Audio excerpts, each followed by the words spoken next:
Imagine two people, same job, same salary, same 35-year career.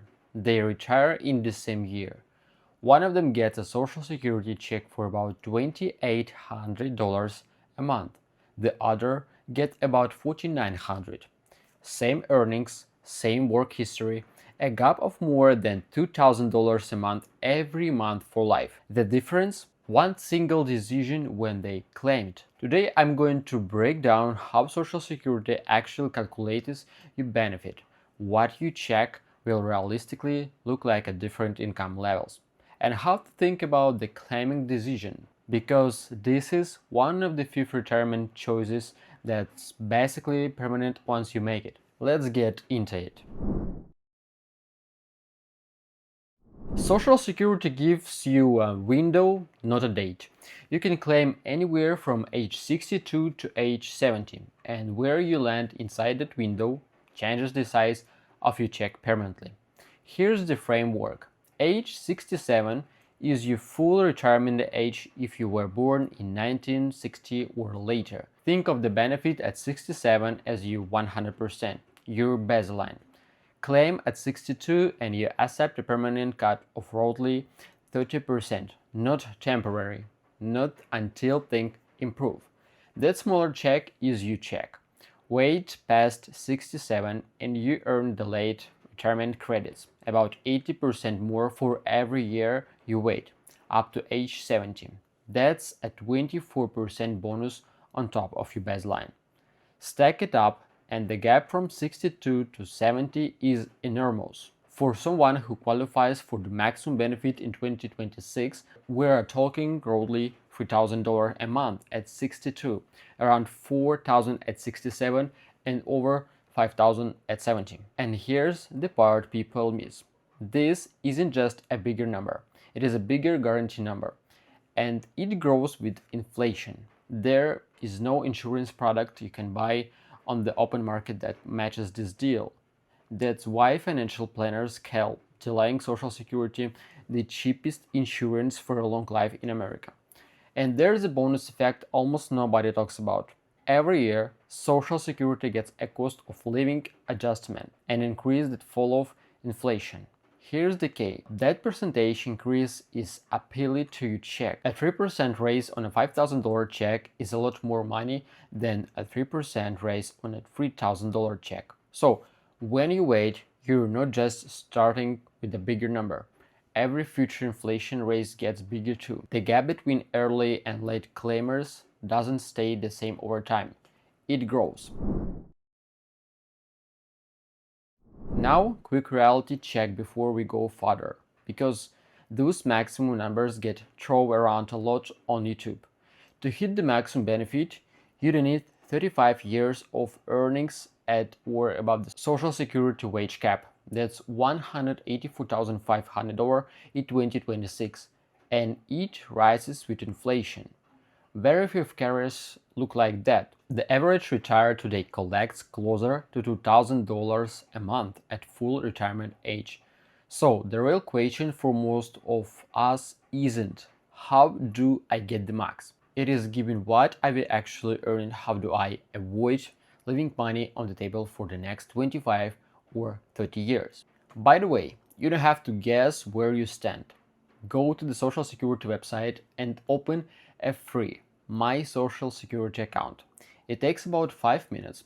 You will see your full earnings history, year by year, and your estimated benefit at 62, 67, and 70. First, check your earnings record for mistakes. A missing year of income can quietly lower your benefit for life. Second, remember the estimate assumes you keep working until you claim. If you plan to stop early, the real number may be a bit lower. To understand why your number is what it is, you need to see how the benefit is calculated, and it is stranger than you think.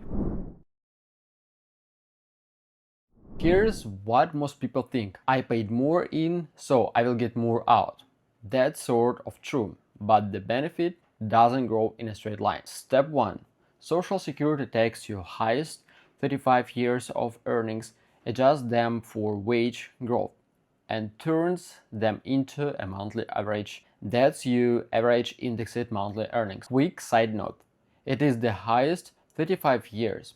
If you work it fewer than 35 years, the missing year count as zeros and zeros pull your average down hard. So sometimes working just 1 or 2 extra years and replacing a zero or a low early career years with a strong one gives you benefit a real push. Step 2. Your AIME goes through a free-level formula using what are called band points. For anyone turning 62 in 2026, those band points sit at $1,286 and $7,749 of monthly earnings. And here's how the levels pay out. You first $1,286 of average monthly earnings, you get 90 cents of benefit credit on the dollar. Everything between $1,286 and $7,749 that earns 32 cents on the dollar. And anything above 7,749 up to wage cap, just 15 cents on the dollar. That is what the system is doing. It is built this way on purpose. The first dollars you earn it are rewarded generously. The last dollar add very little.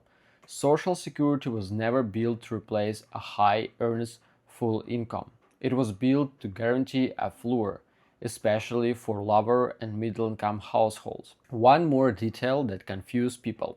Your band point looking based on the year you turn 62, not the year you claim. So your benefit is really set in 2 separate steps. The formula freezes at 62 and then your claiming age moves the result up or down. 2 different steps, 2 different decisions. Okay, theory is nice, but let's talk about your paycheck. What does this formula give you at the real income levels? I ran 5 career average income through the 2026 formula, assuming full retirement age of 67. A career average of $50,000 a year, roughly $2,000 a month at 67. $75,000 a year, about $2,700 a month. $100,000 a year, about $3,300 a month. $125,000 a year, about $3,600 a month. $150,000 a year, just under $4,000 a month. Now stare at that table for a second, because it tells 3 stories. Story number 1, the growth slows down fast. Going from $50,000 to $75,000 in income adds almost $700 a month in benefit. Going from $125 to $150, that's the same $25 raise, that's only about $300. Once you cross the second band point, every extra dollar earns just 15 cents of credit. The growth almost stops. Story number 2. The ceiling is closer than you think. By the time your career average hits $100,000, you are already deep in the 15% zone. That's why someone earning $150,000 isn't dramatically far from the theoretical maximum. Story 3. The share of your salary tells the real story. At $50,000 of income, Social Security plays roughly half of what you earn it. That's not extra income. That's the foundation of the family budget. At $150,000, that share falls sharply. The check still matters. It still shows up every month on time. But your lifestyle now depends mostly on what you are saved and invested. And that's one purpose. The system does the heavy lifting at the bottom and plays a supporting role at the top.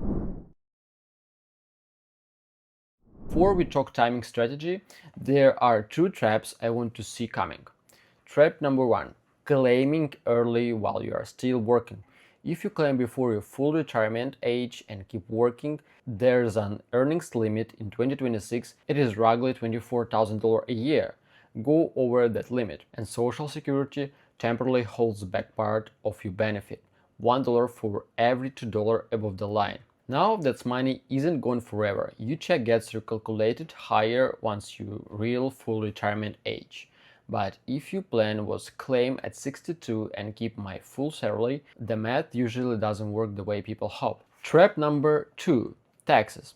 Many people are surprised to learn that Social Security can be taxable, depending on your other income pensions, withdrawals from retirement accounts, even interest.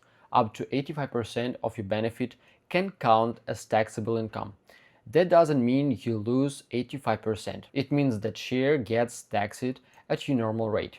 Still, it changes the real after-tax value of your check, and it is one more reason to plan your withdrawals and you claiming each together, not separately.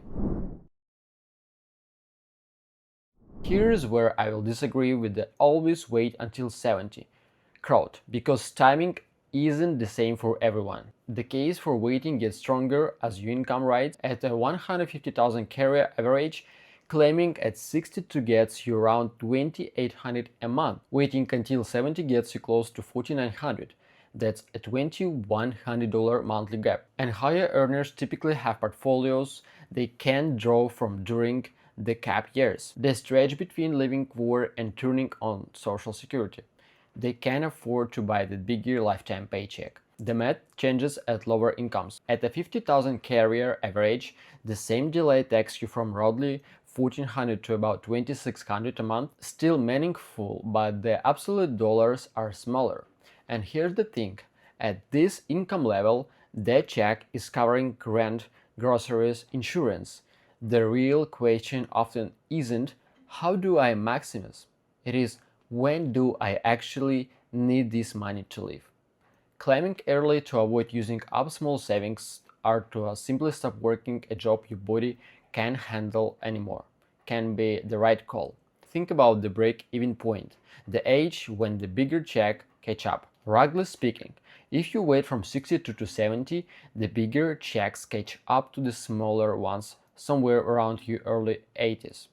Life past that, and waiting wins and keeps the people in your family live long. Waiting looks better. Serious health concerns early make sense. Let me make this real. Picture two neighbors, both 62. Tom has 400,000 saved, and honestly, he's done with his job. For Tom, claiming early isn't a mistake. It protects his savings and buys him his freedom now. Across the street, Linda loves her consulting work, plans to do it part-time until 68, and her family routinely lives into their 90s. For Linda, waiting until 70 is almost free money. Same age, same town, opposite answer, and both are right. At Think Family, not individual, two spouses with solid careers can realistically stack combined benefits of $7,000 to $80,000 a month. That's a massive base of guaranteed income protected from inflation, and it directly reduces how hard your portfolio has to work. For couples, there's one more angle. When one spouse passes away, the survivor keeps the larger of the two benefits. That's a strong argument for the higher earner because their check is the one that protects the surviving spouse for the rest of their life. So let's wrap this up. Your Social Security benefit is built in two steps. A formula that looks in the year you turn 62 and timing decision that scales in from a 30% cut to 24% bonus. The formula is generous at the bottom and less generous at the top, which means your income level shapes not just how big the check is, but what role it should play in your plan. And remember the practical steps. Check your earnings record online. Watch out for the earnings limit if you claim early while working, and plan your taxes and your claiming age together. Thank you guys for watching this video. Please subscribe on my channel, write your opinion in the comments, and bye bye.